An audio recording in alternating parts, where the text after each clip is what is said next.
This ordinance. Earl Rogers wrote it, and but it is a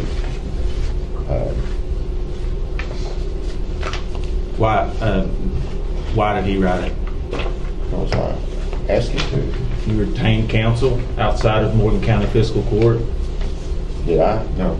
Well, then, who's paying Mr. Rogers? Well, nobody's paid him yet. Well, Mr. Rogers is a very successful man. I doubt that he's working for free. Well, he hasn't charged anything for this.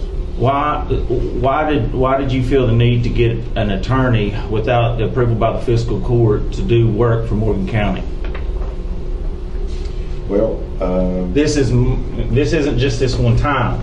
You know, I've caught you numerous times going around my back and getting other attorneys. Can you tell me what those times are? Yeah, the Freedom of Information request that that you got Steve O'Connor to represent the fiscal court on, and then the fiscal court never heard anything about that. I'm talking about the resolutions that you. No, I'm talking now, and then you get to talk. You wrote resolutions. You wrote resolutions that's never been voted on by the fiscal court. Doing a special meeting, okay? You had more special meetings than regular meetings in the last 2 years.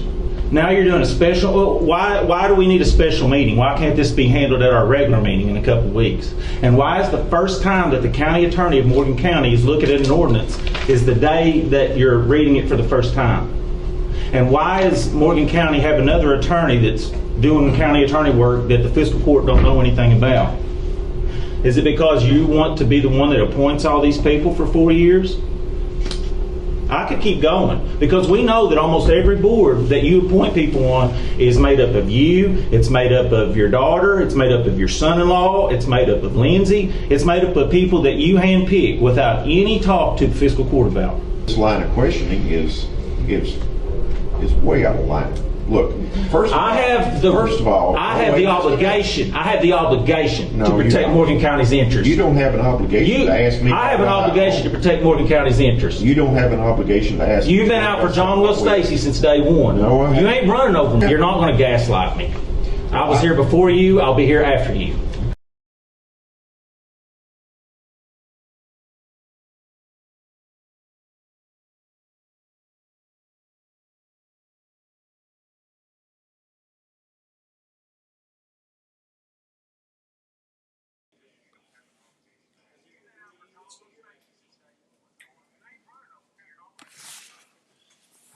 Hello, ladies and gentlemen, and good evening. This is what you all been waiting for. My guest is with me this evening, and you really don't need no introduction. I'm sure everybody knows who he is by now, if you didn't already. So, without further ado, Mr. Myles Holbrook. Hello, everybody. Nice to be here. I've known Michael for quite a while now. We played basketball together. I've always thought he was a good guy. I've liked his program. It's a very interesting program.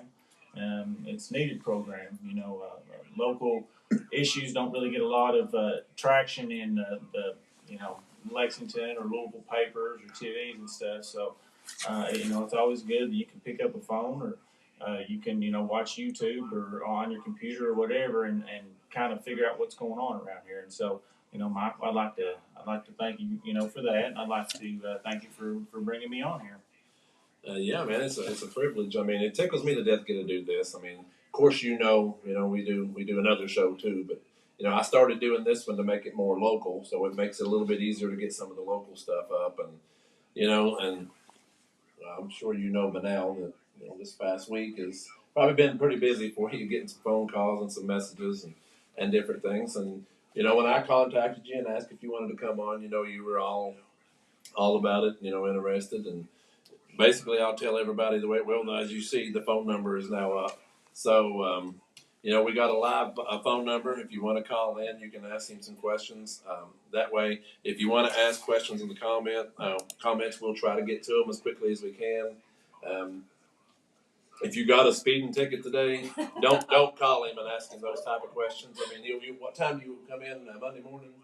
I'll be there at 8, but hopefully you can wait till the afternoon. We'll take a look at them then. Yeah. So if you got a speeding ticket today, your divorce ain't final till Monday. You need some type of whatever. Not those type of questions. I don't listen. I'm gonna tell you right now. I don't do divorces. You both sides end up hating you before it's all over with. But he's open to talk about. But pretty much, I'll let you explain. What you can talk about and what you can't. As the county attorney, like I like to make it. I don't like to make these shows one-sided. Things like that. So, it's kind of even out here that way. What we got? Are you ready for questions? Yeah, we're ready for questions. It's ringing off the. Yeah, I just wanted to say that I am a public official and I do represent Morgan County. That brings with it numerous obligations, and so when I say that, I don't believe any party has a monopoly of truth, monopoly on truth. I believe that everybody needs to work together, especially in local government where issues are a little bit more nuanced than just a Democrat-Republican type of issue. I've always tried to stay open-minded, and I believe, as I said, both parties are right on issues here and there. And so I'm not a hard left, hard right type of guy. Basically, what I think about a public official and somebody that needs to be neutral, somebody that needs to be, I'm a prosecutor, first and foremost, and I don't want people thinking that I make my decisions based upon, what party you vote for in the primary. One of the best professors I ever had in college, her name is Jennifer McMahon. She was a philosophy professor. And for 4 years, I was one of her students, and I can't tell you to this day whether she was a raging liberal, a big conservative, or somewhere in between, because she would say the pros and cons of both sides and let kind of people figure it out for themselves. And so that's kind of, where I stand. And with that said, I guess we can. So we have we do have a question. We have a question on the line. Yeah. Brian Gibbs. Timmy, just go ahead and tell him. Go ahead. It's on speaker. All right, go ahead whenever you're ready. Yes, this is Brian Gibbs. I was watching the other night the special meeting, and I heard John Mills Station say that he could never get a hold of Myles. Well, here's my thing about it. Every time I've ever gotten in touch with Myles, he's always answered the phone. So why can't John Mills Station never get a hold of Myles? Well, that's a good question. That's a good question, and thank you, Brian, and I appreciate that. I try to get to as many as I can. Some people, you have more phone calls some days than you do others, and some days you have court and you have obligations. But as my wife can attest, as my office can attest, there is a running post-it board, and I try to get everybody. Basically, when they called in, I try to get back to them in that line. Now, some things are more important. If there is a search warrant that needs to be done because somebody's called into the school with a bomb threat, then that has to have 100% of my time. But I do try to get back to everybody, and I'm not perfect, but I was put here because people believe that I would be open and accessible. And if I'm not open and accessible, then I probably don't need to be here, do I? All right. We do have another question. Priscilla Odom wants to ask, how do you want the 19th to go? I don't want it to go anyway. I'm an attorney for Morgan County. I don't have a vote in the fiscal court.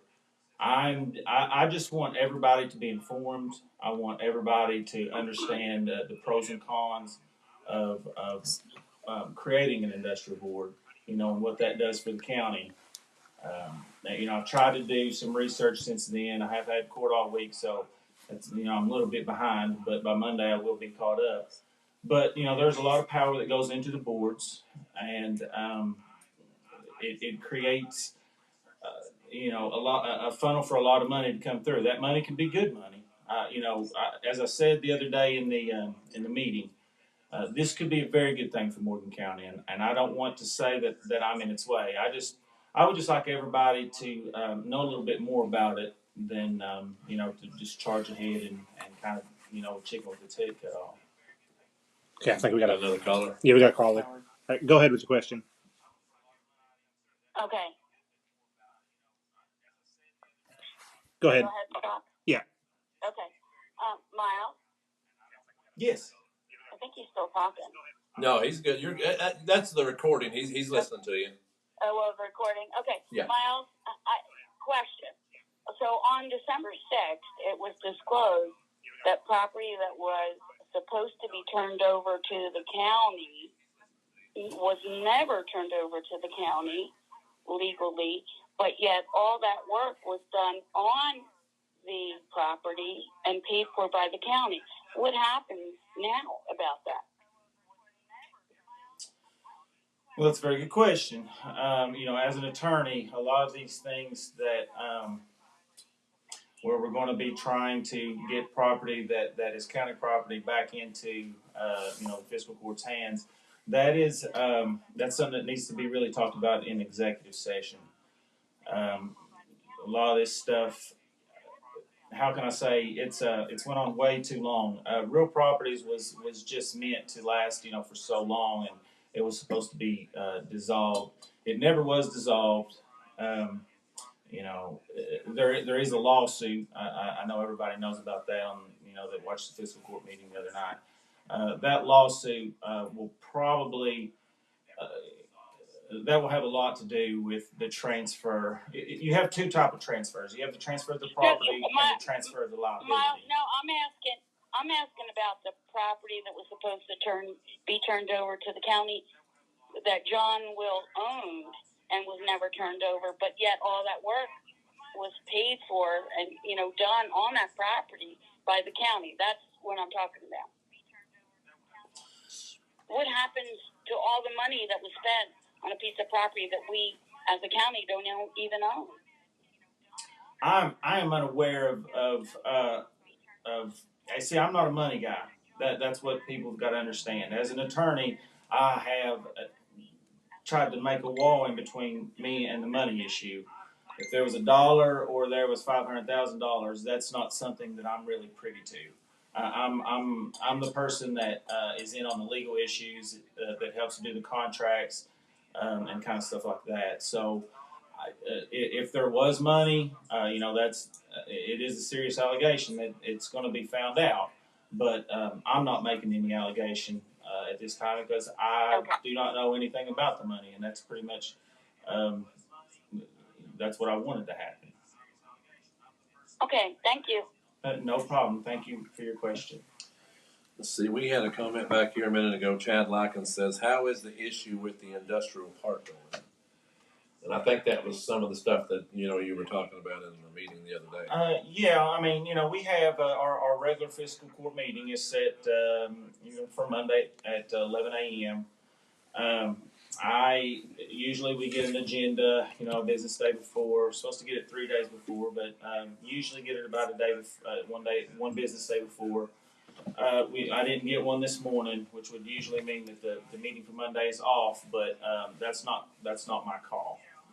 That is, it's really nobody's single call because even if a court meeting is supposedly called off, if a quorum of magistrates show up, then there is a meeting. Okay, so in the past, if one couldn't make it, they shut down the meeting. But if there are 4 magistrates there on Monday at 11 o'clock, the meeting will happen. If there's not, there won't be.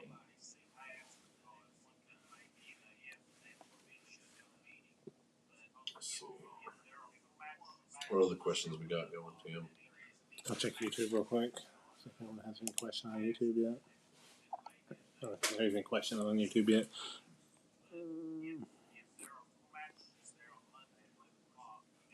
I got one from Darren Adams here.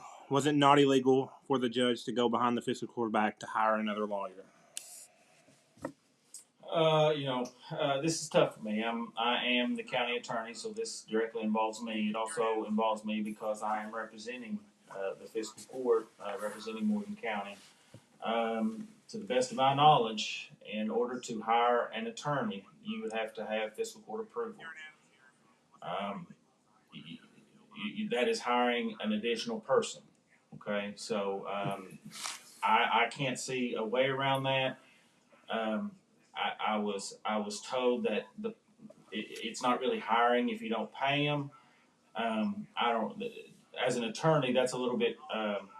It's off to me, because you really need to contract with somebody. Even if you are doing it for free, there needs to be parameters of your representation. There needs to be something. And even if you were to go to an outside attorney and get some advice and maybe even draw up an ordinance, why aren't you cluing me in as well? And that was kind of my gripe. The people in Adel, the people in Wrigley, the people in Eazell, all these different people, they have a right to know too, and they would know if their magistrates, had been informed about it. John Will, he really didn't let anybody know about this, that the magistrates, and so I feel that if the magistrates don't know about it and they're not able to look into it, then how are their constituents being served? How is this is supposed to be a transparent, it's supposed to be a democracy. It's hard to know what's going on if you're not being told. And that was kind of my whole point the other day. I hope that I did not come off too rough. I became a little bit frustrated, exasperated, if you will, and I couldn't just sit by and just let it happen. I don't have a vote, but I do have a voice, and I used it. As I said, this is not a session. I don't talk bad about people behind their back. If I've got something to say to you, everybody that knows me knows that I'm going to say it to your face. I'm going to tell you what I think about something. John Will's not here. I'm not going to. I don't want to talk disparagingly about him, and I just want to talk about the situation.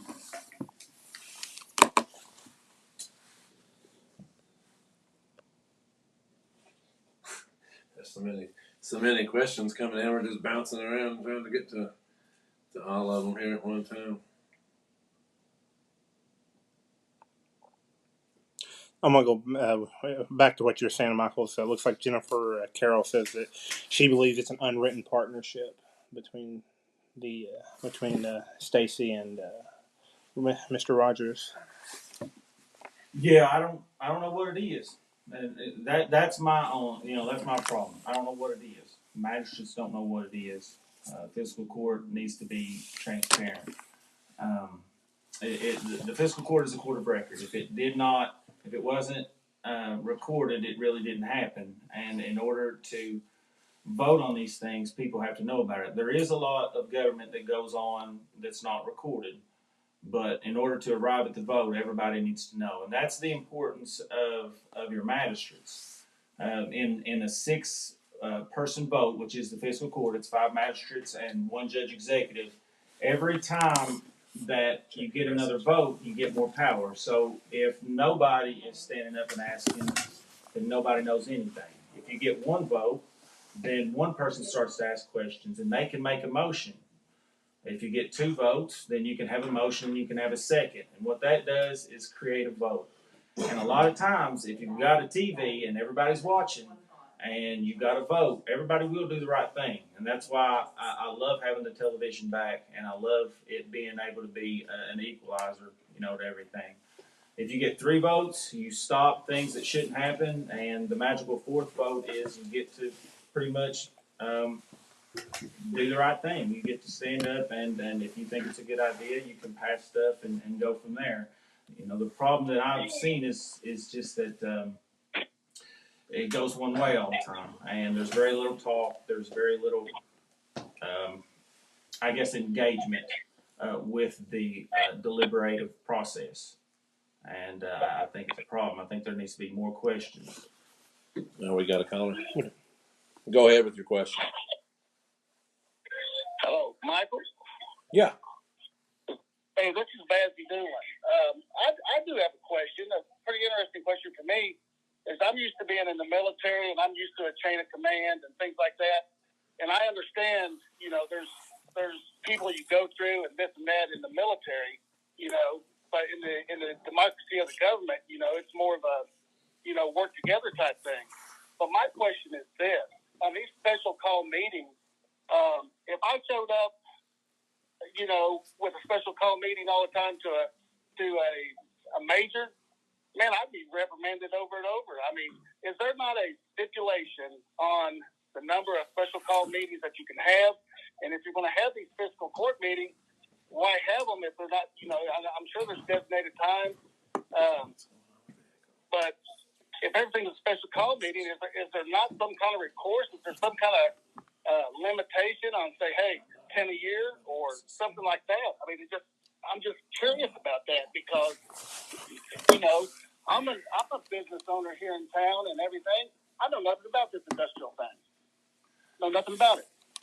And, it might be something that would interest me if I was told about it. That's a good question. That's my question. Yeah, that's a good question, Bazzy. I've done a little bit of research on this because it's happened over and over. The fiscal court has to have one regular meeting a year, from my understanding. So we have had one regular meeting. We've had a few, but definitely not enough. I tried to lay out the differences in special and regular meetings at the fiscal court meeting, and I think it's really an important thing to have when you have these regular meetings because it gives everybody in the community a chance to speak. Say what they think needs to be done in their community. Maybe ask for a road to be built. Maybe ask for one to be taken out. I always remember, especially in the last administration, a lot of stuff got done that wasn't even planned on getting done. It allowed a forum for everybody to kind of talk about the issues and say, you know what, yeah, we do need to build a bridge, or we need to do this or do that. So I think having regular meetings is vital. It's really vital. If nothing else, a lot of people, they just want to see why. They want to say, well, you couldn't build a road up, my road. Why? Well, it's because of statute, this, and this. And so they get a look in the eye, there's an answer, and it's like, you know what? Yeah, that's right. Yeah, I hear you, man. It's just a curious question in the back of my mind. The more accessible we make the fiscal court in any governing body, I think that the more pressure it is on the people to do the right thing, to do it for their community rather than for themselves. Well, it's a matter of being held accountable. No matter who you are, I mean, it doesn't matter. Being held accountable for your actions, that's what keeps us all ball together and going and rolling smooth. But I mean, I'm not out here to bash anybody or say anything. I'm just saying that I understand a chain of command. I understand when things should be done, and I understand if there's a problem, you better bring a solution to the table. That's the way I've always been taught. I think that's pretty admirable, Bazzy, and thank you for your service. All right, brother. You guys have a good evening. You got any question? I got all kinds of them. You want to read this? Well, Abe Forsberry's asking what about the bypass? I don't know too much about the bypass. I've been trying to ask about it, but as far as the specifics, I've heard a few things. But I think that a lot of the stuff that I'm hearing, I don't know if it's true or not. I've heard that they're trying to change it to maybe go a different direction or whatever. That's a little bit out of my depth. And I'm not going to speak as a county attorney on this issue, but I will speak as Myles Holbrook because I'm asking a question. I don't think a bypass is good for West Liberty. I don't think it's good for Morgan County. If you see some of the other small towns that have these bypasses, you're just making it easier for everybody to drive, past all our businesses and into the next county to their businesses. I don't really see the utility in a bypass around West Liberty. It's not too hard to get through unless I guess it's 3:15 or maybe early in the morning when kids are going to school. But that's, kind of the price you pay. It is a funnel. It does bring a lot of people, through this town. It's almost hard to cross the road, during the weekday. There is a lot of traffic that comes through on 460 and 7. And I think that making people go around all the businesses that, we've tried to build up here in the last, 100 years here in West Liberty. Well, just rebuilt since the tornado. And has rebuilt, and that the state and the federal people and local business people, and including myself. I mean, I'm not a disinterested party. My building is on Main Street. I want people to park their cars and come in and see me if they need something. And so, my building will be 100 years old next year, and we've completely renovated it, and we've tried to make it. We've tried to make the community proud of it. And when you put everything you got into trying to, do that, and then okay, let's just build a bypass around everything. Let's build a bypass. They won't see any of our restaurants or any of our stores or any of that. I don't see the utility in it. But again, it's not really my call. I will say this on the bypass, because I've talked to a few people about it. They said contact legislatures and ask them to hold funding for the bypass that is talked about running from 172 to Double Quick or to 191, whatever that is. That contact your legislatures, ask them not to give funding for that. It is not good for West Liberty or Morgan County. We got one comment here, Miles, that says, asked Earl Rogers about all this stuff since he's the one doing it for free. Miles is looking at me, guys, like, why did you get up? You were sitting here, and I was a lot more comfortable than you get up. So we've got like 100 comments coming at a time, so I figured I'd come over here and try to help. Supposedly getting ready to get some calls coming through. Yeah, that's what I was saying. We got one, Miles. This is, how is the public notified about the upcoming fiscal court meetings? So, regular fiscal court meetings are, they're every third Monday at 11 o'clock. That's the one that's going to be on, of course, on the 19th on Monday. Those are pretty much already noticed. We put it in the paper every week. There's a notice back in the community section that says, hey, we have this every month at this time. So everybody pretty much knows about the regular meetings. It's the problem you kind of get sometimes is the special meetings. They're usually called a day in advance, and it makes it hard, especially if I have court. I've missed more meetings in the last probably year than I ever have put together because I'll have court. I'll have family court at 11 o'clock, or I'll have court in another county where I have a case or something, and there's just I can't get back, and there's not enough notice to try to move the case. I dislike that very much. You can't do too much in one of those meetings. You can do resolutions and stuff, but it helps to get, if you ever need a second reading, if you have one right away, then you can turn around and you can do another one the very next day. So it's not a very good way to conduct government in my belief. You have a question? Okay, it looks like we have a call-in question, Miles. Go ahead with your question. Hey. Am I talking to Abe? Yeah, go ahead, Abe. Miles, I wanted to thank you for the answer you gave there on the bypass. But just for clarification, that's what I was meaning, is why does our county need a bypass when it only takes 5 minutes to drive through our town? And we have roads and stuff in Easdale that I have busted tires, busted shocks, I know those. knocked wheel weights off the tires, and they're state and county roads, and they're not getting fixed. So why waste the money on a bypass that we don't need? If they've got the money to build that, why can't they fix the roads that we already have? Thank you, and I'll get off here. Thank you. That's a good question. A lot of it is political will.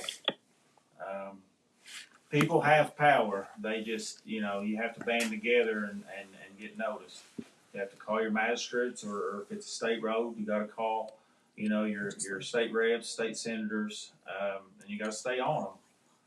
I mean, I guess the squeaky wheel gets the grease in politics. But yes, I agree with that sentiment. Yeah. You had a question there, Tim? I'm trying to find it. Oh, well, one of the questions, I don't know it either, but I've seen one of the questions come up numerous times in here. It says, how is Lindsay related to John Wheeler? Is she, and who is she? So I don't know the answer to that myself. Oh, I don't know too much about Lindsay. I mean, I didn't graduate with her or anything like that. I don't remember, so I don't know if she's from here. I really don't know how old she is or anything like that. I feel uncomfortable kind of even trying to infer. I don't know. It's a good question, but it's a answer that I don't know. Let's see. What are we doing now?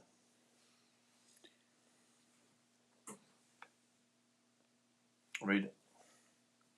I said, is it true that a county employee was reprimanded or fired for reporting misconduct or wrongdoing by John Will? Oh, I can't talk about that. There was an incident. Morgan County took it very seriously. I told the fiscal court, and they acted in accordance, that we needed two outside attorneys to help us. One, to investigate it. If somebody does something wrong, then it's our duty to investigate it, not to cover it up. We tried to do that. It didn't really work out. The investigation it really didn't come to a conclusion. It really wasn't all our fault on that. We were threatened with a lawsuit. We hired another attorney, and they've answered the lawsuit, and we haven't really heard anything back at this time. So as of now, there's nothing there.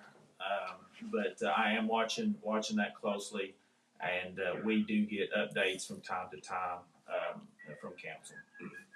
And that is not paid for, by the way. That the outside counsel in that particular circumstance are not paid for. Or our counsel is not paid for. It's paid by CACO. We have basically an insurance policy the county has, and if there is alleged wrongdoing, and then they come in and kind of investigate it and provide representation. All right, Miles, I think you have a calling question. Go ahead, caller. Hello, Miles. Hello. I think you said a while ago, this is Michael Wireman, by the way. Oh, I think you said a while ago all the fiscal court meetings were at 11 o'clock during the day. The best I can remember a long time ago, back when I used to work for the county and stuff, all fiscal court meetings were at 6 and 7 o'clock in the evening, where all the public could attend and see what was going on for themselves and ask questions. 11 o'clock in the day, a lot of people can't get off to come to these meetings. I agree. I think by statute, the judge executive sets the date and the fiscal court sets the time, or that might be vice versa there. But yeah, the judge executive and the fiscal court as a whole supposed to kind of come together and to help make a decision on when that is. I know we had a fight a couple of years ago to try to make it at 6 or 7 o'clock, and we were successful for a while, but that somehow got moved back to during the day, and that's where we are. You need magistrates that will hold everybody accountable. Everybody, that's kind of why we don't just have one person in charge. We have 6, and so I think that's very important. And I do think that people need to have a chance to come see it. A lot of people, they work through the day, and they just can't get there. So I think it does help. Exactly. I understand that makes your day longer, the fiscal court members' days longer, to have them in the evening. But and just like I say, in evening time, everybody in the county gets a chance to come. That wants to come can come. Whatever question they want to ask, they can ask. They can get answers for. I agree. I mean, and you look at kind of the big picture. It's only one day a month usually, maybe 2.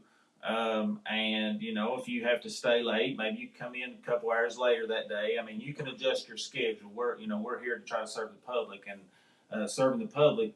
I think one of the things that we need to do is have those in the evening where a lot more people can get to them.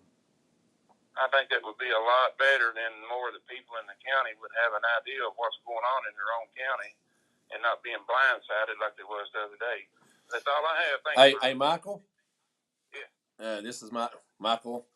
We just had a message from Judge-elect Jim Gazay. Future court meetings will be held on the third Thursday each month at 6 p.m. Well, all right. He's starting out good. Wonderful. So I thought you'd want to hear that while you was on the phone. So. Awesome. That's good. Thank you, Miles. Hey, Thank no you, problem, buddy. Anytime.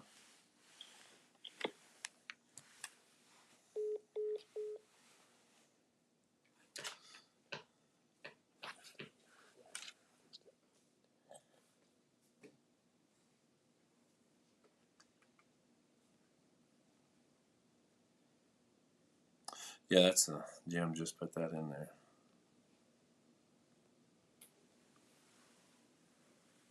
What we got comment-wise there, Jim? Comment-wise, I was thanking Jim for doing that. Right here. Bring up some. About the lien? No, about why does the judge get a vote when there's 5 magistrates? Unless they're retired. Where's that at? All right, Miles. Why does the judge executive have a vote on anything unless there is a tie with 5 magistrates likely not going to be a tie? When I take a look at that statute, I don't see that he only has a vote if he ties. I see that he has a vote. I do think that he has a right to vote every time, regardless if there is a tie or not. And when you got 6, 4 is there. Another kind of bad thing about having special meetings is that some of the magistrates work, and if you work, you can't always just get off. So when I say I couldn't get off to go there, there are others too. I know Carter and Leroy, Brandon, Donnie. They all have certain obligations that they have, and so calling special meetings, it makes the threshold to pass something. It takes it down to 3 instead of 4, and again, people in those areas should be mad that their voice isn't heard. Everybody from Adel to Wrigley, everybody deserves a chance to have their voice heard.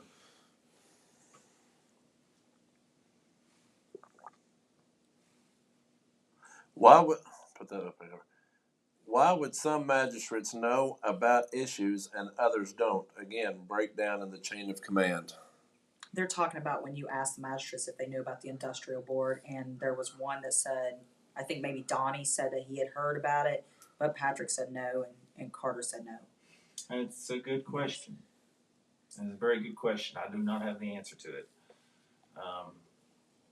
I would like to at least one of these days, but no, I do not know.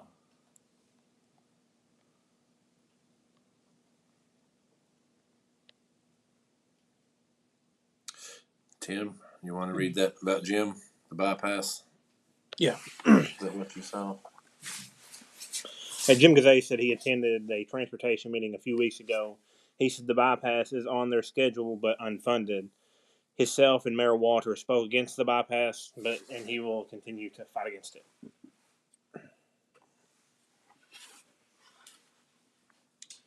Well, that's a good thing. We got a simple question here for you, Miles. Okay. On a lighter note, do you plan on running for re-election? Thanks for standing your ground on issues. I do. I owe a lot of money for that building I got downtown, so I'm holding on to this as long as I can. Yeah, White Oak was just getting old, wasn't it? You had to come to town, didn't you? No, I always loved White Oak, and I still have a little bit of land there. But it's easier. I work a lot, and so you have a search warrant at 2:00 in the morning. Driving, getting up and driving to town in snow is not the funnest thing in the world. So now I can, kind of be closer, and really be easier for a family. You know, you got kids that are in volleyball or in baseball and stuff all the time. It makes it easier to get to practice and to get everybody fed and in bed. You know, so I'm very optimistic about it. Brian Scaff said, "Fix the lights, and we don't need a bypass." Fix the lights. I guess we make traffic lights. Oh, really? Yeah, I know there's a couple of them there in town that Some of if you you hit them at said- the right time and today, they don't change. Well, Oh, really? And sometimes the one by the old courthouse, between courthouse and Bank of the Mountains, is it'll just change randomly. That would probably. I could be wrong here. I think Miles has got a switch to that one up there, and he's sitting there hitting it. So. Yeah, there you go. I think it's probably a state thing, but I could be wrong. I don't know. I think There's sensors probably there, Mayor right? Walter would. They're supposed to be, yeah. Sometimes sensors don't work though. It doesn't trigger them, and then you kind of sit there forever. From what I've been told. Miles, it does look like we have a slew of comments that is thanking you for what you did during that last special meeting. So you have gotten very good public reception on that. Yeah. To be honest, I had kind of worried about when I left that meeting was I a little bit too rough? Should I have called it out like that? I have been very well received. I've had hundreds of phone calls, people kind of come in and talking to me and tell me how proud they are of me. But probably, the biggest compliment and who I got to thank, this isn't me. This was drilled into me by my papa, my dad, my family. Do the right thing. It's easy to do the right thing when everybody's looking, but it's hard to do it when nobody's looking. And nobody's looking. But no, it's don't thank me. Thank Bert Holbrook. Thank Gary Holbrook. Thank Cindy Holbrook. I couldn't just stand by and not do anything. It's not who I am.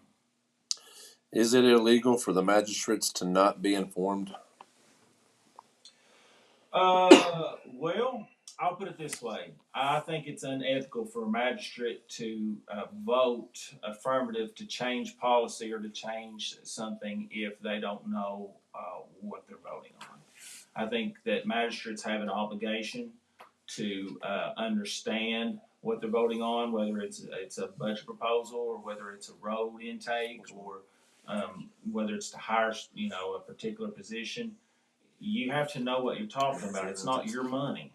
It's the people's money, and so I think it's unethical for the magistrates. If I showed up to a meeting and they said, "Here, I need you to vote," I've known about it for a long time, but I need you to sign right here, vote on it right now. How am I doing my constituents a favor by just doing what I'm told? You don't have power by doing what you're told. You have power by actually having a voice. You look at, and I'm not getting into the politics of it, you look at Senator Manchin, you look at some of these that are on the fence a lot of times. If your vote is always, told to you by somebody else, then you're not really getting anything for it. And so sometimes there is value in being contrarian, even if it's just ask a few questions and then go ahead and vote on it. I've been punched in the face enough to not be scared to be punched in the face. So it's just something I've always had.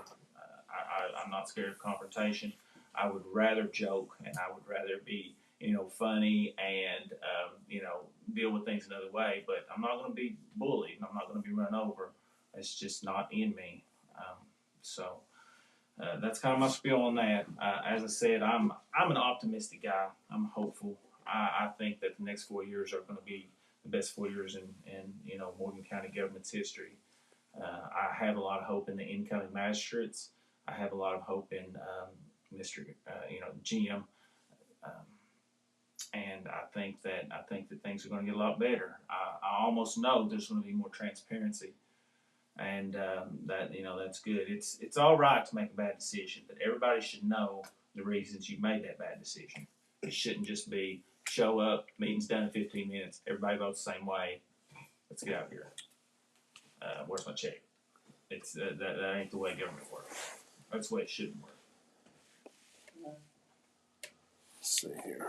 Right. That one. Which one? Fraser. David Fraser? Yeah. Yeah, put it up there. Where's it at? Can you explain more about the board that is being appointed? What would their duties be? I just would like a better explanation about the whole board and its importance. Is that the one you were talking about? So, there's some statutory framework that sets up the ability for counties and cities and joint counties and with other counties and other cities. So, if a county sets it up, then a judge executive picks all of the board members. It can be from 6 to 8. If a city sets it up, the same way. If Morgan County were to have a joint board with the city, then half of them would be by the city and half of them would be by the county. If you had, if we join forces, let's just say with Brown County, okay, then Brown County their fiscal court would have half the picks, and our county would have half the picks. And so you can create these joint intergovernmental boards,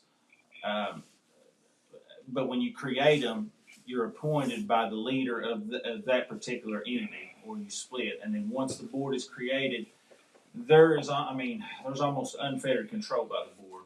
It's not really looked at by the fiscal court. You don't have any power by the fiscal court. The only real power you have is the ability to appoint somebody else at the end of that person's term.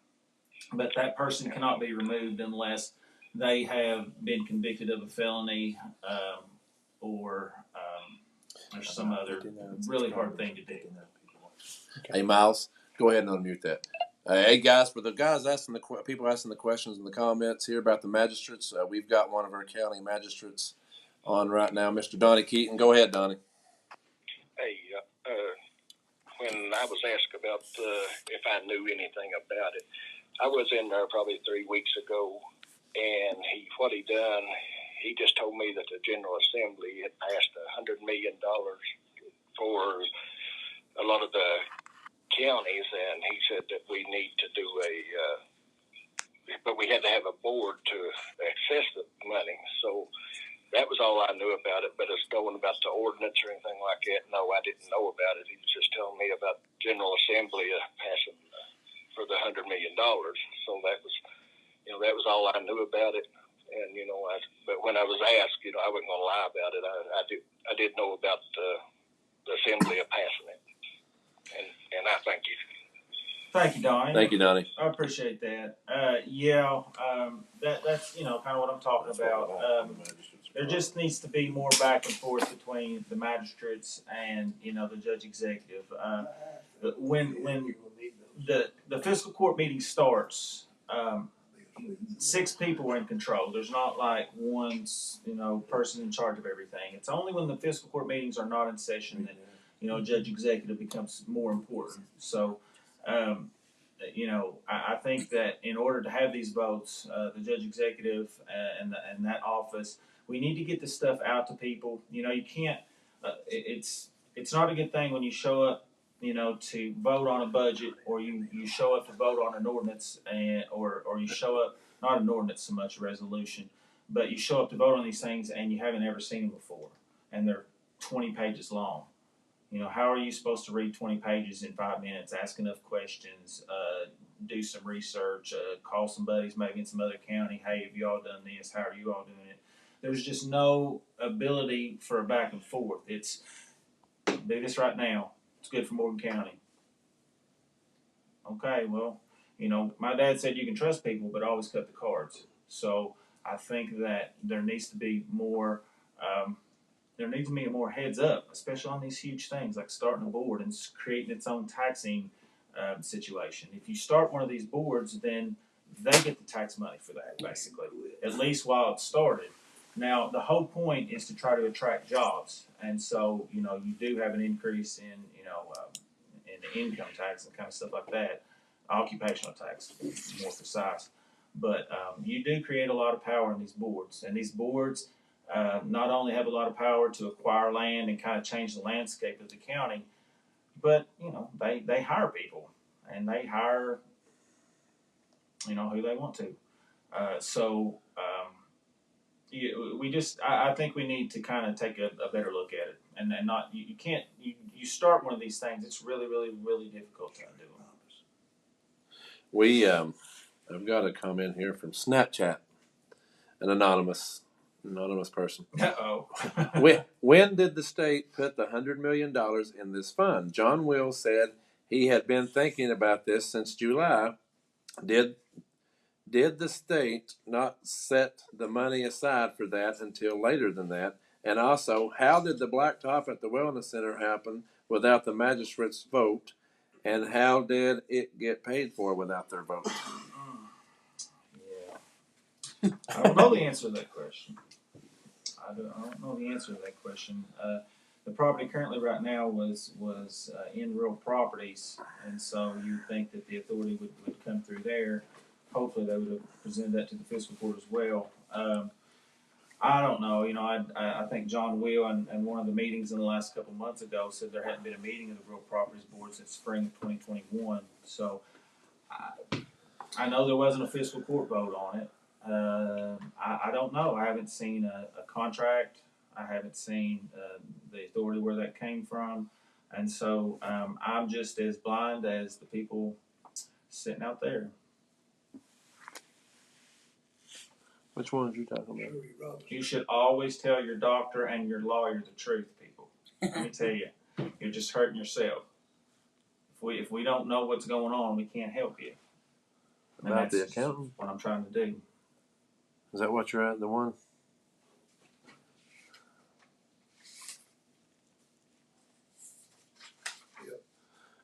We got a comment that says, why does the county have an accountant that has no degree in accounting or financial business? I don't know. I don't have a comment. I'm not the guy that hires those. The treasurer of Morgan County is a position that's the judge executive is able to nominate somebody, and then they're voted by the fiscal court. So that happens in June of every 4 years. It usually happens.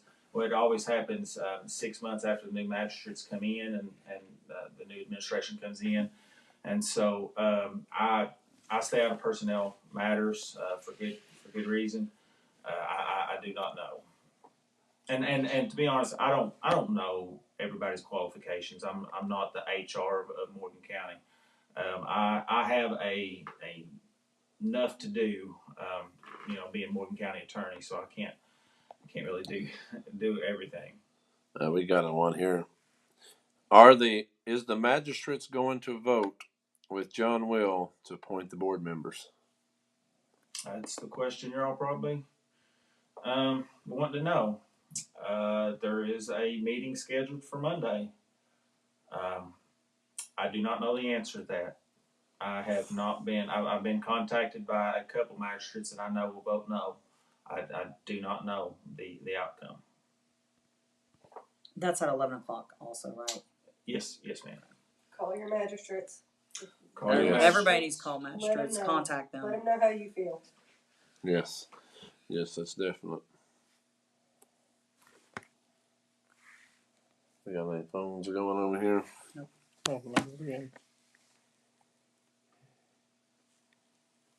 Did you see Abe's comment or question?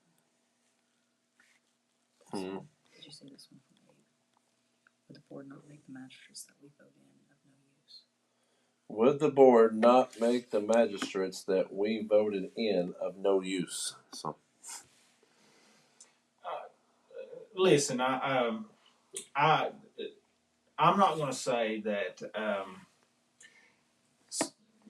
after November that the administration that's currently in has no power. I'm not going to say that. Okay, I don't really believe in lame duck sessions. I believe that they have just as much power as anybody else. The reason that I think this is a bad idea is because nobody knows anything about it. I'm the attorney, and we were at December 6th. That's less than a month before a new administration comes in, and this is the first I've heard about it. These boards are something that usually don't move fast. The formation of industrial parks and hiring engineering firms and law firms and all that kind of stuff. That's stuff that usually, needs to be talked about and played out. I just think the timing is not good, especially when you have magistrates that are uninformed, as you've heard them. Even Donnie says, yeah, I'd heard something about $100 million. Well, to Donnie's credit, if I heard something about $100 million and we could get some of it, that'd be good news to me. But if that's all we know, if you just say some big amount of money, hey, do what I say because we can get a lot of stuff. There's a lot of scammers that start out the same way. Not that I'm, as I said, this could be a great idea, but I am an attorney. I'm trained to be skeptical. I'm trained to think of the worst case scenario and work back to make sure that doesn't happen to my client. And that's what I'm trying to do for Morgan County. I don't want to jump in something and then figure out in 6 months, oh my, this is not good. Chris asked the question here, what does Jim Gazay think about all this? I'll even answer this one for you, Myles, so you don't have to. I mean, we don't want to answer anything for Jim because he ain't here. I had Jim on a few weeks ago. I'm sure he would be, he would like to come back on maybe right after he takes office or whatever, or maybe even before, and you can ask all the questions you want. But he was on here a minute ago. I don't know if he still is, but I mean, he may be able to get to you in a minute. And then April asked, are these meetings open to the public? And as far as I know, they were, right? Okay, so there's the Federal Open Meetings Act, and that was also followed by Kentucky's version of it too. Any person can walk into any meeting and they can record.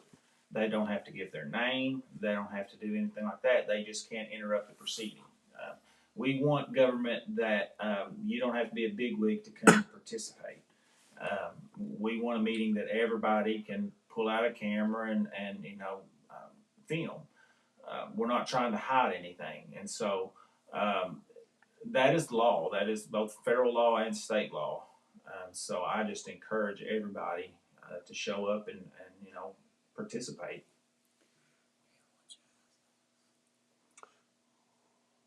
What would that board be paid?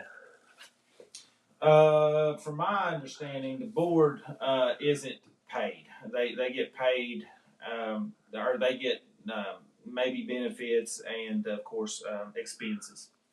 But they would be responsible for hiring, engineering firms, law firms, architectural firms, all kinds of things. And so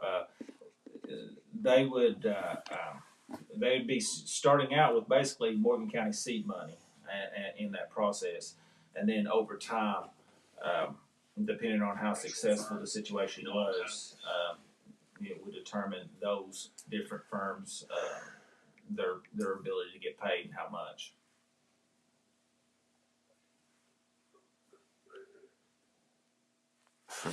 Lawrence Cheney says, when can the next wet dry vote come about? I believe Jim spoke of that a couple of weeks ago, how you got to do it. It actually comes from the citizens, ain't it? I mean, it does come the citizens of Morgan County actually has to start it, and then it goes through. So, yeah, again, that's more of a policy thing, and it's out without, not in my realm. But it is started by petition by the citizens of Morgan County. It doesn't have to be all Morgan County. It can be one district within the county. It could be West Liberty. It could be, a certain one of the 12 districts.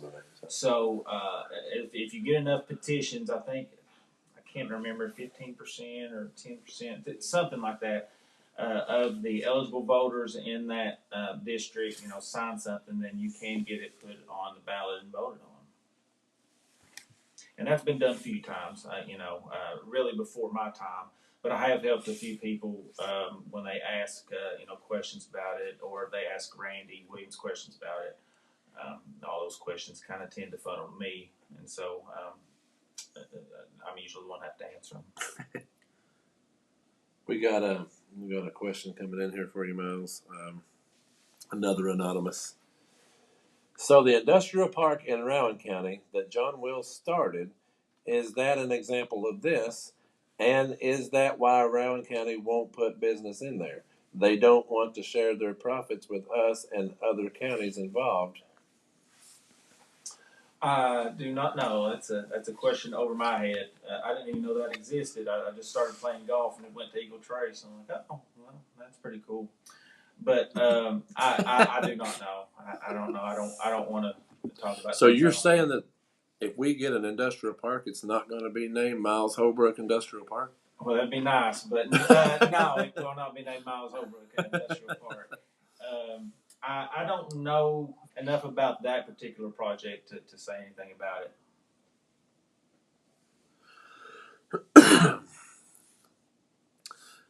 Let's see.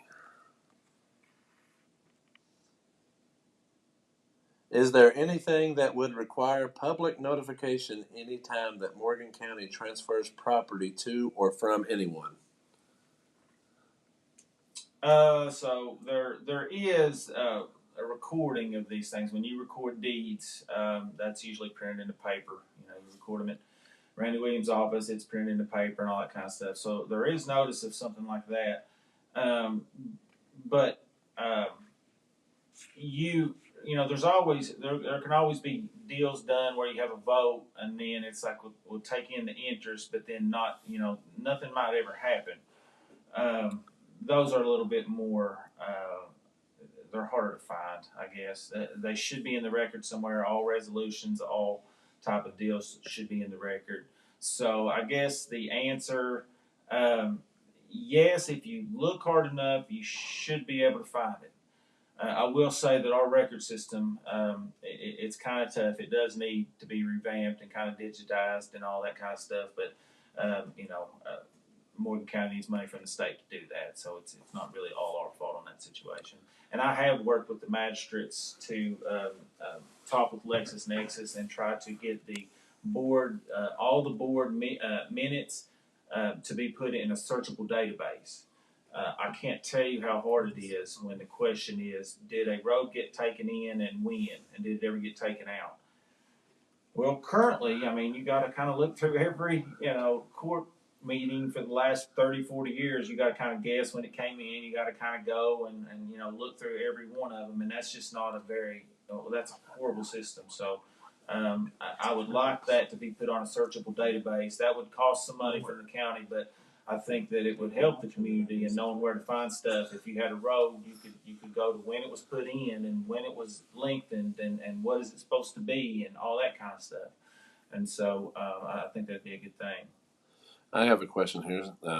I don't believe this administration is 100% at fault. This has been happening since we were in school. We just didn't have the media outlets to see it. What do you think has to happen to right the ship? I think it's happening, ain't it? I mean, you got things like the Michael Chifton show. You know, I hear that's popping. Definitely not. Yeah. We'll bring Myles on every week at this point. You have all types of ability for single people to put things out there, and that's why I think that it's the TV is so important. You know, Leroy. When the TV went out, he kind of basically brought his camera in and started, you know, putting it right there. It's harder for people to control communication than it was in the past. You know, or it's harder because it's easier. You know, most people have iPhones. Most people can get the internet. You don't have to carry around a $12,000 video camera and download it on a $5,000 computer. You have it right in your hand, and so I think that's going to be good. I think that's going to be good for society. Is letting everybody have a little bit more, knowledge of what's going on. I've got a question on Facebook and YouTube. They kind of pertain the same. Isn't appointing family members to a board a conflict of interest, especially if you stand to gain from future votes? You would think so. I don't know exactly who appointed in that situation, so I'm not going to speak about it. It's kind of the real properties. If you remember in the last election I had, I said, I represent Morgan County. I don't represent real properties. That needs to be said over and over and over again. So I stayed out of that so that if something happened, I didn't intertwine Morgan County and I didn't intertwine my position in that board, because I wanted to be able to take a look at it and provide at least, an oversight at the end and say, hey, what happened? Did this come back, in safely, or do we still have liabilities? And that's kind of what I was talking about before. I want Morgan County land back, but I don't want a big lawsuit sitting in our laps for something that we didn't do. And I'm not saying anybody did anything. I'm not saying that there is enough money there to cover any lawsuit or anything. That's what I want people to know. It's just the fact that nobody knows anything is kind of that's what exasperates me. Is that the lights seemingly were turned out for a very long time. I had a follow-up to a question there a second ago, and then I've got one here. We used to be able to put "do not publish" on deeds for recording. Is that still a possibility? Oh, that's a good question. I'd have to research it. The lawyer's favorite reply. Yeah, I would have to look that up. I know some people don't. Well, you won't have to come too far to find the person that asked that question. They're connected to the building. So. Oh, okay. Well, you know where to find them. According to the Open Meetings Act, does the ordinance have to be read aloud to be considered a first reading, which allows the listeners and watchers to know and hear the ordinance? If it is required, couldn't it be appealed and considered null or void due to the violation? It's not really the situation whether this passes or not, or whether it was an appropriate first reading. I would agree it was an appropriate first reading. I don't think that the process, other than it being out of nowhere, was wrong. You can do so if there truly was an emergency. We could have a first reading, and the very next day you could have a second reading, and you could pass something.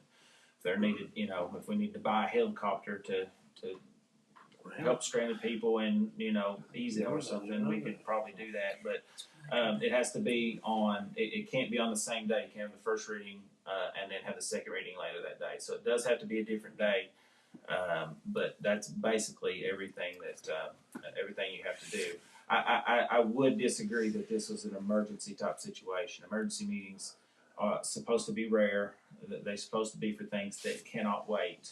And I personally just didn't think that this was something that would warrant calling a special meeting where people don't really know about it. I don't think it was an emergency.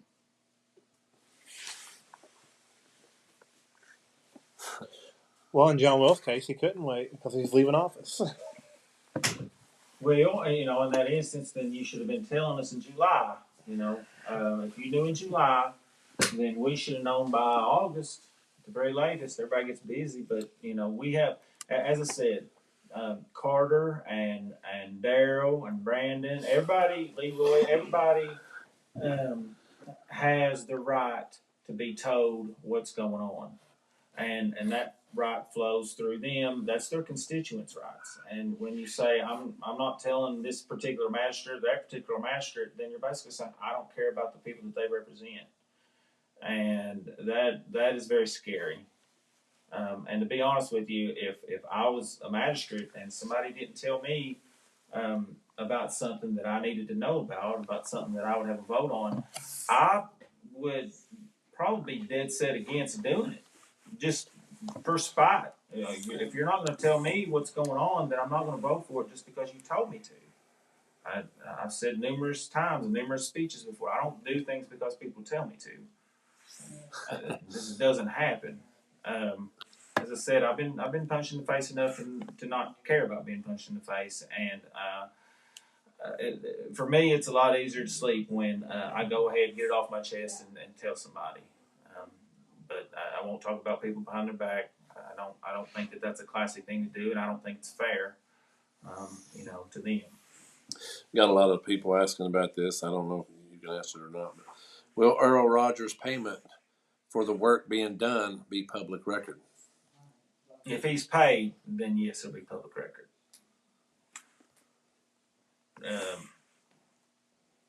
If not, then I don't know. Probably not. And then we got one, what you were talking about the other day. How can someone have this idea for 5 months and not say anything, and then especially something this big? Yeah, that's my point. I mean, And that's what I believe you were talking about in the meeting the other day. yeah, things this big, everybody needs to know at least why you're making a decision. If he'd have told us a few months ago, and I'd have thought it was a bad idea, but the magistrates did, I would have no problem. I'd be sitting over in the corner, answer my questions, and letting the magistrates do their job. But nobody was able to ask questions because we didn't know that there was even an issue about it. Yeah, I got it right here. Myles, can you please stress weighing the pros and cons of such an infrastructure as this? Yes, it may bring jobs, but it will come at a cost. Right now, I know about this for a week. No, I don't. I don't know all the pros and cons. I mean, I know a few of them. Like the public out there, it could create jobs. It could create. You have things like the Toyota plant in Georgetown. You have Tesla battery factories coming up everywhere. You have all these different things, and it could be great. Um, this area is it's tough when you graduate. You have to a lot of times go out and travel further away from here to find opportunity. A lot of people, you might live here, and you might have to get up in the mornings, drive an hour and a half somewhere, and drive an hour and a half on the way back, and so there's not a lot of opportunity. I'm all for opportunity. As I said, I'm a business owner myself.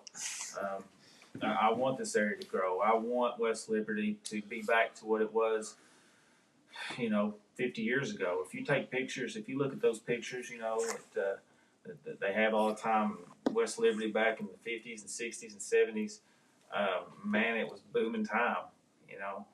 Taxis and buses and restaurants and just all kinds of businesses. And I think it can get back there. I mean, we don't make any more land.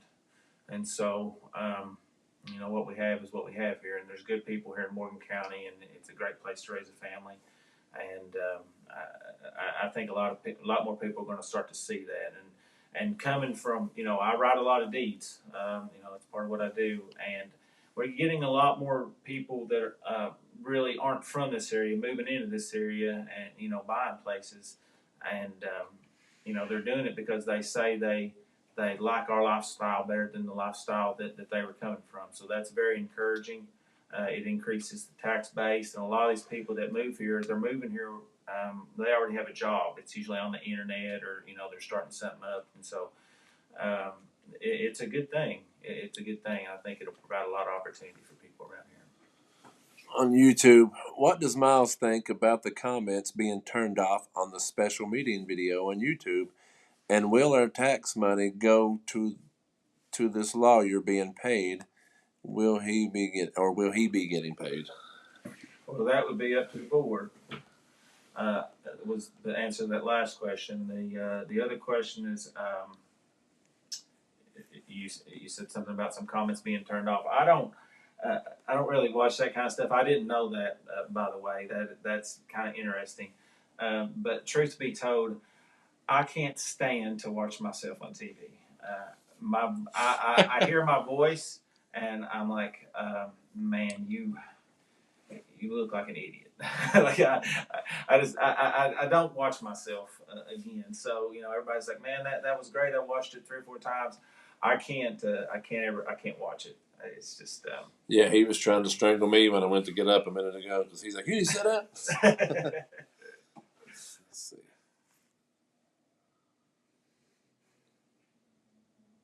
Now you all just tell me when you want my big old backstory on that Price is Right. Oh, we'll get to that shortly. Where's that question at? I saw it go up through there just a second ago.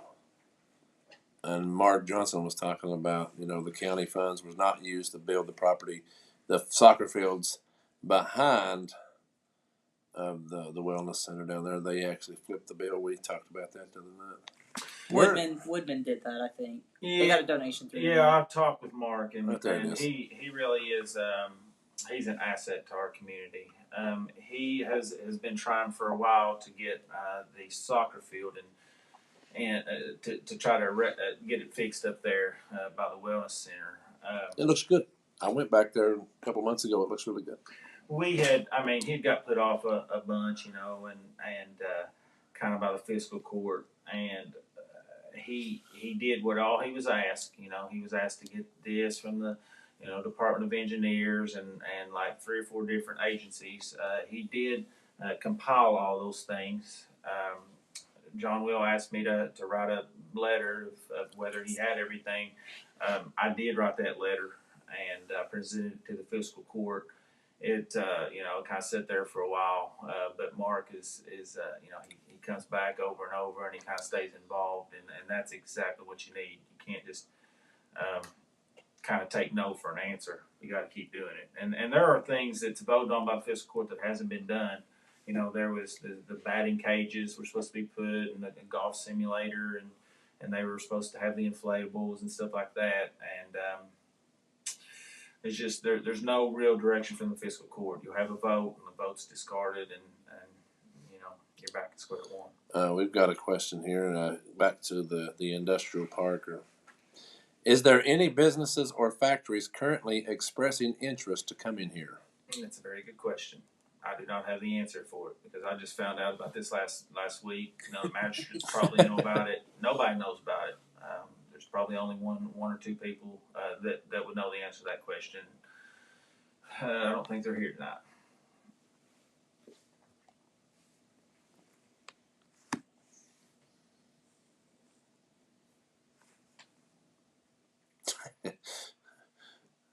Lord.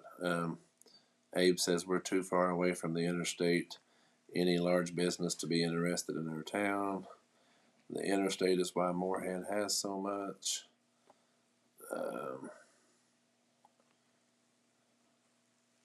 lot of people asking about Mr. Rogers getting paid. Is the county paying Mr. Rogers? That's what they're. Well, there hasn't been a vote on it, and according to John Will, both the county nor he is paid. So I don't know the exact answer to that, but supposedly no. This might be, I don't know. Did the magistrates vote on Sid Stewart being hired as an assistant to John Will? So John Will asked the magistrates to a judge executive has a right to appoint a deputy judge executive of whoever he wants. Okay, it's a political position and not as opposed to a merit-based position. So he could hire anybody he wants to. The question of how much that a deputy judge makes, that went through the fiscal court. I think that was kind of the first meeting we had. We hired some office staff, raised a bunch of salaries, and Mr. Stewart was hired.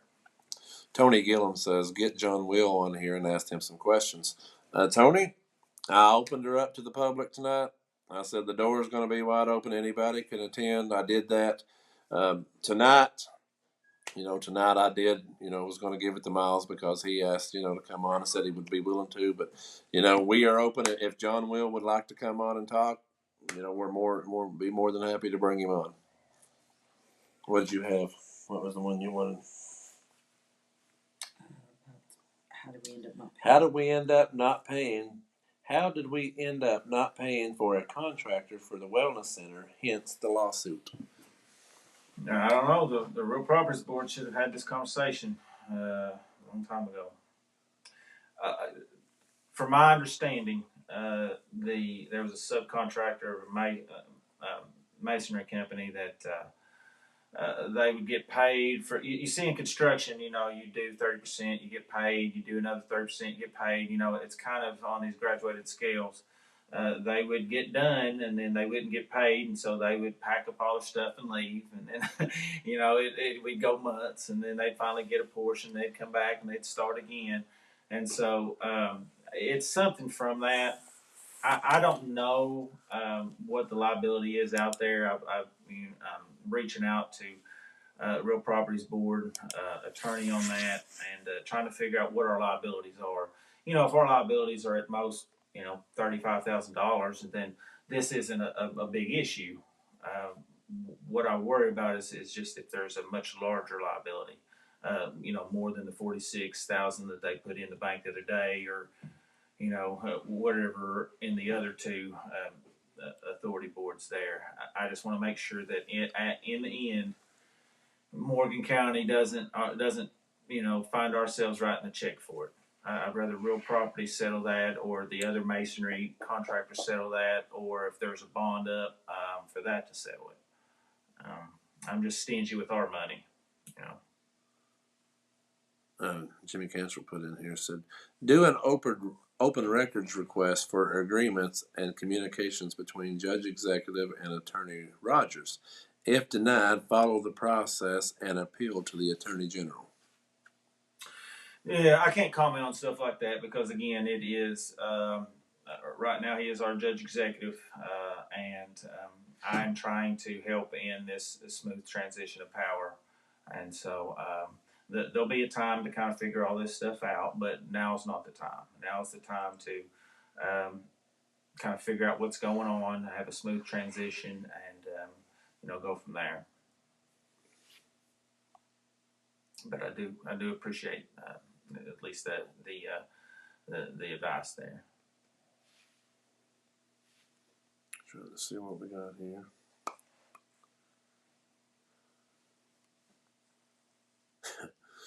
If John Will wants to help Morgan County, why don't he donate his land instead of selling it for projects? And again, I don't know anything about that. I'm not. That's not something that I would I'd really say. My whole thing with this is that we need to know what's going on, before we do it. This is something that normally takes a long time to set up. You talk about boards. It would be nice to know if there. One of the questions that wasn't asked the other day is, are there people interested? Why would we be setting up a board if we don't have somebody interested? That would be a good question. I would be interested too on where we're looking at putting this manufacturing place too, because my question is, are we looking at the same area that the bypass is going? Yeah. Because I feel there's a conflict of interest in that. That would be up to the board. That's right. The deal. So that's something that I think people need to talk to their magistrates about. Table this till your new administration gets in. Give them a call, text them, do something. Yeah. In case this meeting goes off on Monday. Yeah. I totally agree with that. Yeah, I mean, I wanted, just to clear it up. I mean, there ain't nothing being bad. I'm just reading questions as we're getting in. But I wanted, in case there is someone watching thinking that we're on here to bash John Will, that's not what we're on here to do. Like I said, this place is open right now. I mean, it was an open forum. Anybody could have showed up here. Heck, sitting right where you're sitting a few weeks ago on the other show, we had a guy that was totally against us that sat right here with us for 2 hours. So, I mean, we're open to bring anybody in. So it's not pointing fingers at nobody. It's just, we're just reading questions. I think people are wanting answers. Sometimes, like Myles said, there's some things he can't answer, and that's understandable. We had talked about that, the other day. But this is a really good question. I hadn't thought of this one myself. But Andrew Cantrell, whatever happened to the transit building?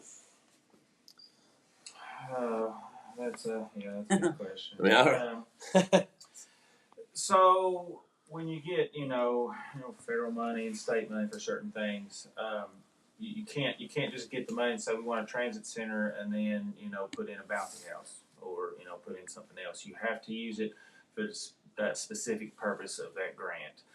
And the transit center, it was designed as a very kind of specific type of building, and in doing so, it cut its uses tremendously.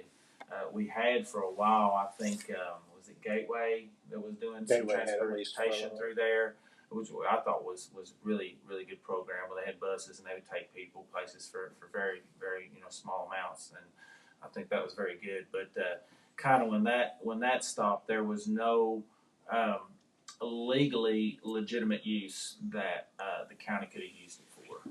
And so we're left with a building that I'm not just saying that there isn't something out there we haven't found yet, but the reason it's empty is there's nothing that we can put in there right now that would fulfill the purpose of why we got the money. Jim Gazette's a commenting in here, guys, too. But this one's a funny one here. Which me and you've talked about this one before, and I've actually spoke to the judge executives about it too. But why are the constables in Morgan County not being paid? So, they're paid. Well, constables. Constables. Masters. My bad. Yeah, exactly. The non-paid ones. Yeah, those guys. Yeah, those guys. No, constables. Okay, so. But that's left up to the courts and stuff too. But basically, like all this other stuff, because we've talked about it before. It's left up to the counties, and so we talk about this when I go to the county attorney conferences a lot. There is a spectrum. Okay, so the spectrum is like with any job, you have people that do their job well, and you've got people that don't do it very well. Okay, constables they have a lot of power. You can arrest people. You go on a high-speed chase. You can pull a gun at people, handcuff them, all kinds of stuff. And so, as a society, we take that very seriously, and it opens liability to the jurisdiction that is over this person. So, you end up having to take out a lot of insurance, basically. Well, some places they train their constables. They send them, and then get a lot more training. They give them a lot more resources. They give them vehicles. They give them gas cards. They get all this support. And then some places you really don't. And it all depends on what that place needs. If that place usually has a lot of law enforcement, you don't really have a lot of help from the constables. But you get into Eastern Kentucky, and Michael will back this up. Constables are a lot of times the first person on the scene. If you have, a wreck or, something blocking the road or, somebody needs something, a constable is in that community already. And so, usually they fire up their engines and get there, whereas sometimes you got a state trooper that's, in Elliott County has to get here, or, the sheriff's department's, hung up in something or whatever. So I think at the very least, I think that Morgan County should provide a gas card to our constables, provided, of course, we all need good training and everything, and maybe even some type of resources and support. I mean, I know you all buy your own guns, you put gas in your own cars, you're out there at 3 o'clock in the morning not getting paid. I don't know why you do it, but I'm not running for constable. I'm running for county attorney. So that'd be a question for you, Michael. Yeah, I've been looking into it. I talked to a guy the other day that was a constable from Wolf County, and they get paid a monthly salary, plus gas cards, plus paid pretty decent for serving paperwork and stuff. So it's like, which now Wolf County is not a big county as compared to Morgan County, but at the same time, you're thinking, if one county could do it, maybe the other counties can look at it. But you can do it. Everything. It could be something that anything could be brought up and see what we can do. I know Chris Adams was on here too. He's one of our current constables too. So. And in the future, when we have regular meetings, you don't need to be put on the docket. You can show up, ask a question about that. I don't think that too many people could be against y'all getting gas cards to come out and help them. But now I've got an interesting question for you. This one's coming from someone. I'm trying to get them to call. Once they haven't called, they're not. Can you still run a 156 800 meter? 800 meter. So, I'll give you a hint. It's my co-host on the other show. So. No. I can't walk up a flight of stairs in a minute 56 anymore. My family always loved sports growing up, whether it's my papa in Little League Baseball for 35 years or my dad in track and basketball and football and everything. We loved it. But I just turned 45 and things are different now. Lights are on. When you fall down, you got to check all the systems before you get back up.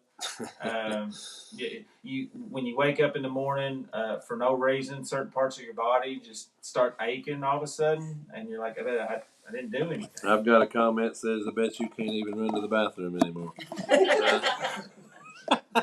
You just got to stay closer. You know what I'm saying? No, I got a question. So is Monday pretty much a done deal meeting, or can it be delayed until people get more information and decide if it can be passed? Calling magistrates won't do anything if they done sided with John Will. Just curious. No, there's nothing that would stop this outside of political will. It's what those magistrates decide to do. Do they decide to show up and vote, or do they not? There's no stopping that, nor really should there be. Whether it's the right decision or the wrong decision, if they show up and vote, that's the way it is. That's the power of democracy, and that's the way that the fiscal court system is set up. People are allowed to make bad decisions, just like they are in real life. I just like the camera to be on. Yeah, I don't think there's a whole lot of worry about that. I think between Mountain Telephone and Styvergo Entertainment, I think we're going to have some cameras in those rooms, ain't we? Yeah, we'll be there Monday. We'll be there Monday. Yeah, we'll be there Monday for sure. We're going to be there Monday for sure. All right, Myles. I mean, go ahead and tell us about The Price is Right. Yeah, so I've had like half the people have asked me about this. Said the best for last, right? Yeah. So I was after college, you're trying to figure out what you want to do, and I'd always kind of wanted to do stuff in business. It was very intriguing to me, and so I passed my Series 3 license, and I moved out to Los Angeles and started. I started with a firm trading commodities, and specifically options on commodities contracts. And so, my day was pretty much 12 hours a day, 900 phone calls a day, 6 days a week, being told no all the time. Why am I talking to you, kid? I drive this kind of vehicle, and you drive at the time I drove a 2001 Ford Tempo or something. So I'd always say Tempo Rare, but it stuck around longer than what I wanted it to be. But anyway, my sister, she come out. She's like, Myles, let's go. I'm going to go today and get tickets, and we're going to stand in line and get tickets to it, and you'll go with us tomorrow. And I'm like, Meredith, I can't really miss work. I ain't missed work one day yet. I'm trying real hard.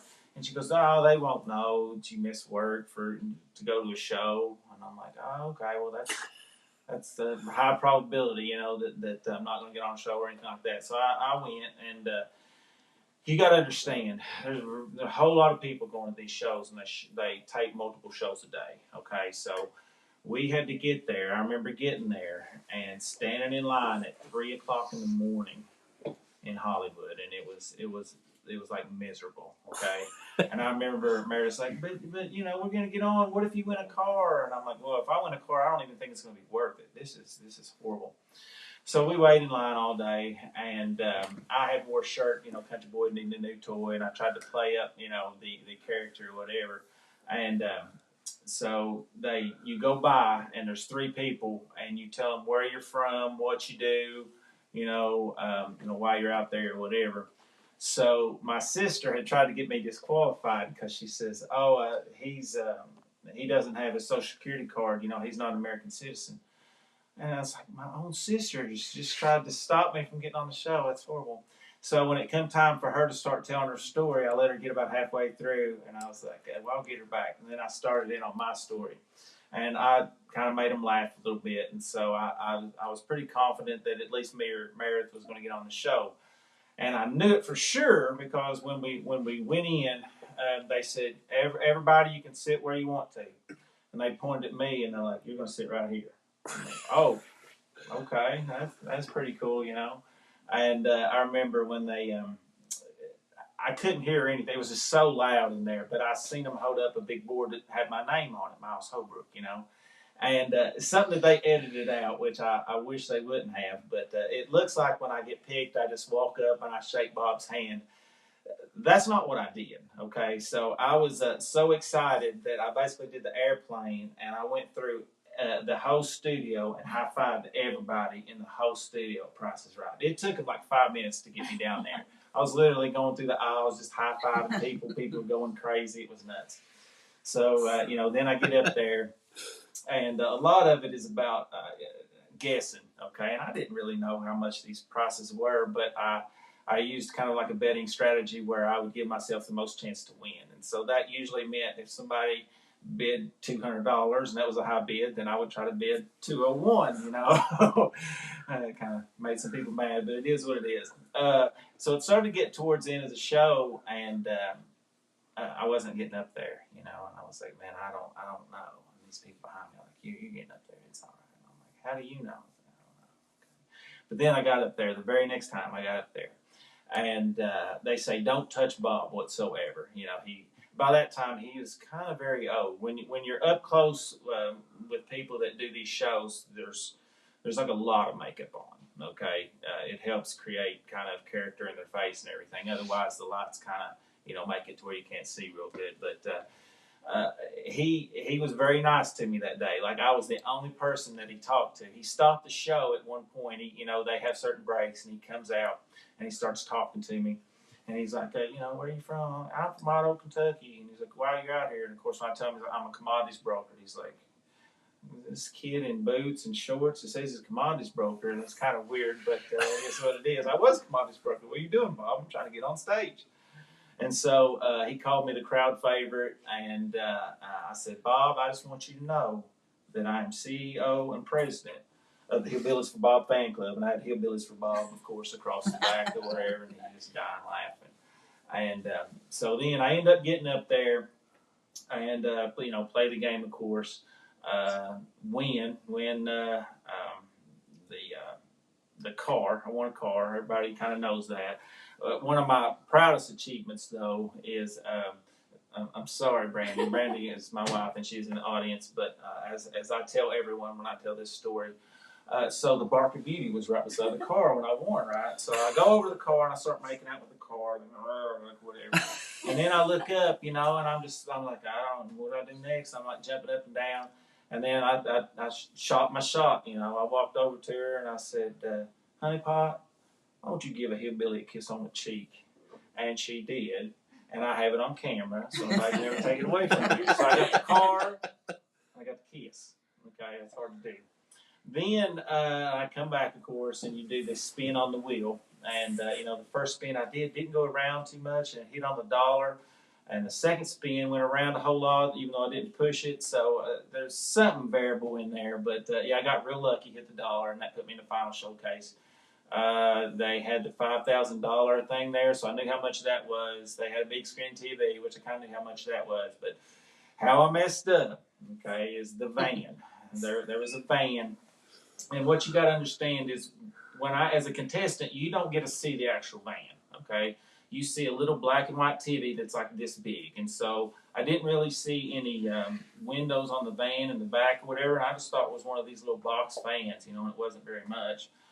Van ended up being like VCRs and TVs and everything in it. So, that's why I didn't bid very much on it. The other girl, she was only bidding on like a bedroom suit, and so there wasn't that much to bid on. But she beat me. But it was good. It was good times. Everybody always asks. I did have to pay a lot of taxes. But the car wasn't free. Yeah. I had to pay income tax. Yeah, I've heard that a lot. How did you get that car home? I said it probably wasn't cheap. Property tax. I had to pay sales tax, which I tried to explain to them. How can it be income and sales tax? And they're like, "No, you pay, you don't get it." I said, "Okay, I'll pay it." So that's what that is. And a kind of a cool little incident that was on.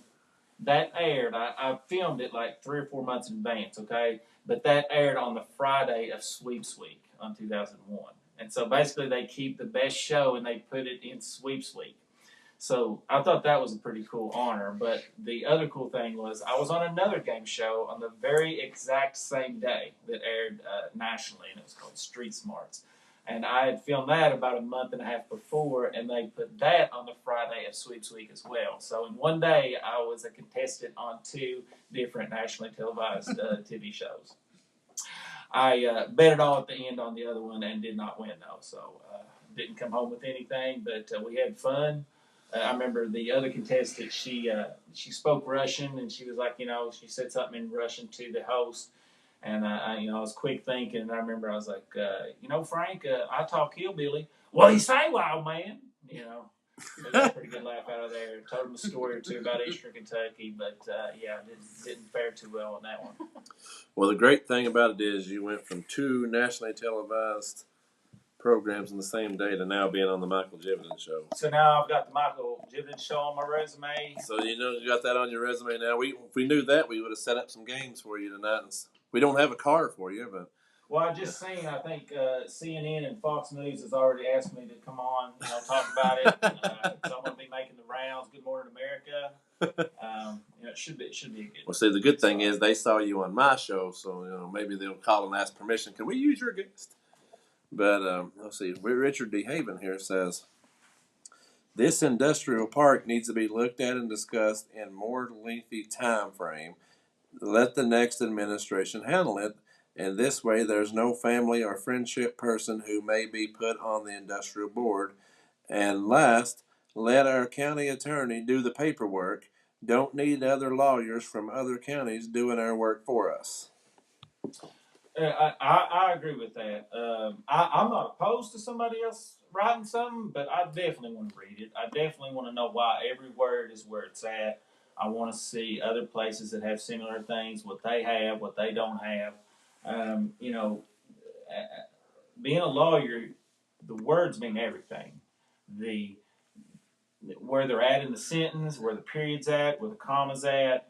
All these things mean so very much, especially when you're in a contract or you're in an ordinance, and that needs more time than just a week or a couple days or whatever.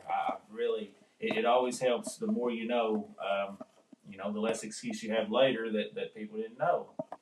So I see really no downside of giving us a little bit of time on this and kind of checking into it and see what other places have done. As I always say, there'll be a question in something in court, and there'll be some new novel concept, and I'm like, Morgan County don't really need to be worried about this. Let's just let Louisville worry about it, and we'll do what the Supreme Court says on when it comes out. There's no really reinventing the wheel when it comes to law. You're not supposed to create new stuff. You're supposed to take what's called precedent and use it in your favor to win. People should know what the law is and they should follow it. Judge. Question said, who appoints the treasurer? I think I touched on that earlier. It's been 4 years, but I believe it's the judge executive will nominate somebody in June. Either it will be the same one or a new one, and then there'll be a vote by the fiscal court. You will need a vote of 4 votes to confirm.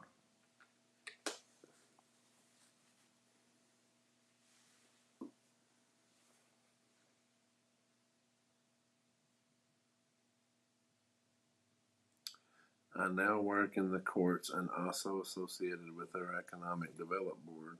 Can let you look at those bylaws.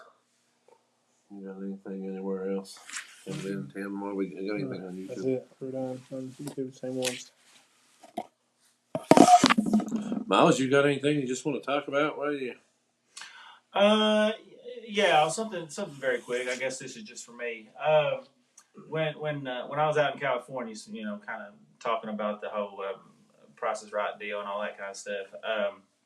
I had to get in the shower real quick, and then when I was getting out, I had a very it's like the strongest feeling I've ever had in my life, where somebody was speaking to me but I didn't hear anything,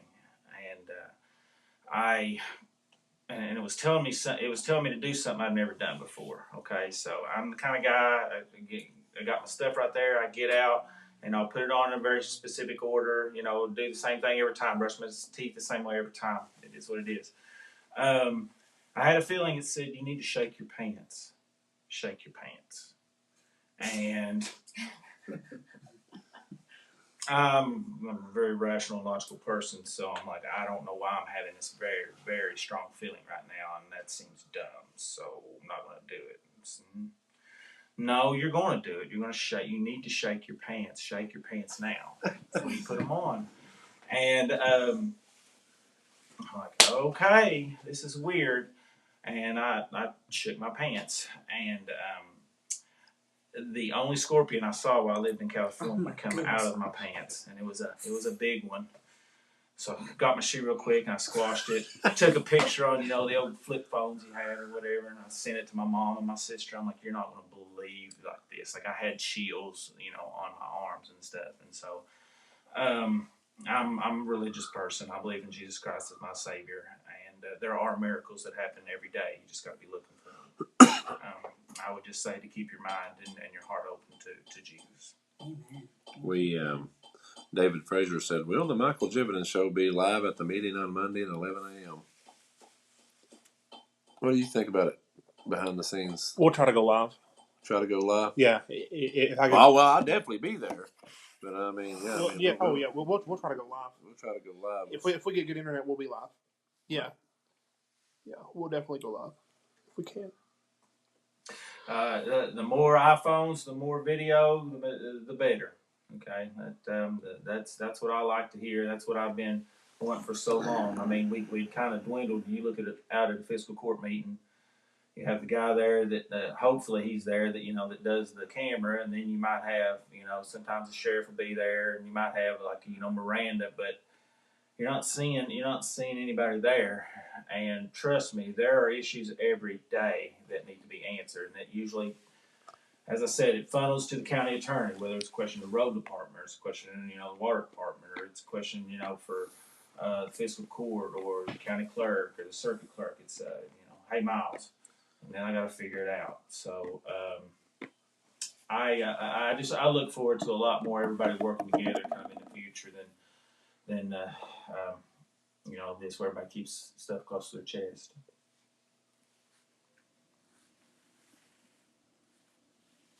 Let's see if there's anything else going real quick.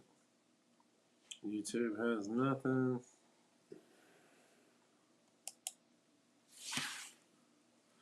David said, where we all can't physically be there, it would be great. Yes. And if you can be there Monday morning, pack that place. Pack that building if you can. If you can't be, then like I said, we'll do our very best to have some type of thing going. So,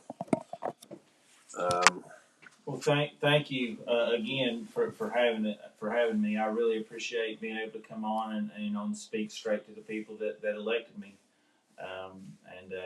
That's a very powerful resource to have. Yeah, we thank you for giving us the opportunity to have you. I wasn't sure. When I contacted you the other day, I didn't know if it was something you would be able to do. Didn't know if you'd be able to talk or be willing to talk. So, it was, it's great to have you on. And any other time you would like to come on, just let me know. I mean, you're always welcome to be on, and we appreciate it. You got anything you want to say in closing, and we'll shut her down. No, my office is always open. I ran on to have an open door and an open mind. And just because I'm going to be in my third term does not mean that I won't have an open door and an open mind. So if you have any questions or concerns, I'm right on Main Street. My building is the one with the black awnings, right across from the old courthouse. Drop on in anytime. The meetings are held at the Fiscal court. So the community center, as I call it. But everybody remembers the community center. Old timers remember, as the high school or whatever. But it's the WPA building, right across from Giovanni's. Everybody knows where Giovanni's is at. And I do. Everybody's saying thank you, Myles. Great show, everything we're on. And then, like I said, I appreciate everybody tuning in tonight. I know there was a lot of anticipation for this. It was. I really appreciate everybody tuning in, and. We look forward to talking to you. Have a safe weekend. Merry Christmas if we don't talk to you again before then, but we will next week. And everyone have a great weekend. Stay safe and stay warm. It's going to be chilly. And we will talk to you guys next week.